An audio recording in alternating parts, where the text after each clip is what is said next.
नमस्कार दोस्तों, स्वागत है आप सभी को हमारे YouTube चैनल S5 क्रिएटर्स में। प्रिय मित्रों, जैसा कि आप सभी जानते हैं, जब कभी भी इस पृथ्वी पर कोई ना कोई तपस्वी तपस्या करने बैठता था तो स्वर्ग लोक में देवराज इंद्र को लगने लगता था कि अब उनके सिंहासन खतरे में है और वह बिना बात को पूरी तरह से समझे तपस्वी की तपस्या को भंग करने के लिए किसी न किसी खूबसूरत अप्सरा को भेज देते थे और फिर स्वतः ही कामदेव के बाणों से आहत होकर तपस्वी अप्सराओं के पीछे लग जाते थे।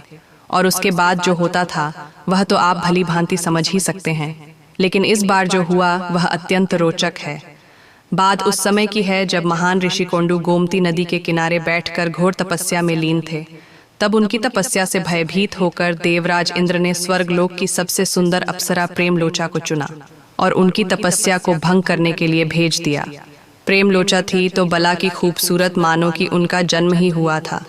किसी न किसी ऋषि की तपस्या को भंग करने के लिए जैसे ही ऋषि कंडू की नज़र उनके तीखे नयन नक्श पर पड़ी तो वह उसी क्षण उनके सम्मोहन में डूब गए और कामदेव की मानव से आहत होकर अप्सरा का भोग करने के लिए उसके पीछे जंगल में चले गए।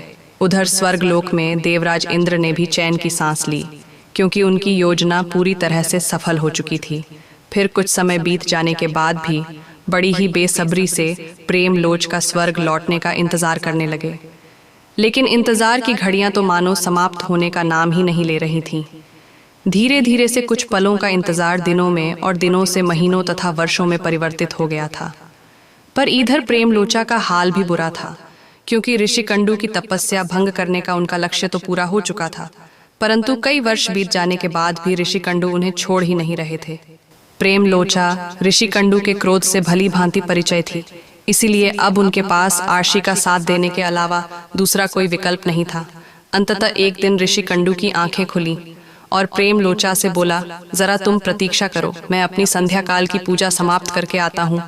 तब प्रेमलोचा बोली, कितने वर्ष बीत जाने के बाद अब आपको पूजा पाठ करने की सूझी है। इतने दिनों से तो आप लगातार बिना रुके मेरा विषय भोग कर रहे थे। इस पर ऋषि कंडू बोले कि तुम सुबह ही तो आई हो और मुझे पूजा पाठ करने के बारे में ध्यान भी देने लगी। इस पर प्रेमलोचा ने उन्हें इंद्र के छाल के बारे में सब कुछ सच सच बता दिया और कहा कि यहाँ आए हुए पूरे के पूरे 907 साल बीत चुके हैं। इतना सुनकर ऋषि कंडू की आंखें शर्म से नीचे झुक गईं और फिर खुद पर शर्मिंदा होते हुए एक बार पुनः नदी की तपस्या करने चले गए। इस प्रकार से मित्रों, हमने इस प्रसंग को आपके समक्ष रखने का एक छोटा सा प्रयास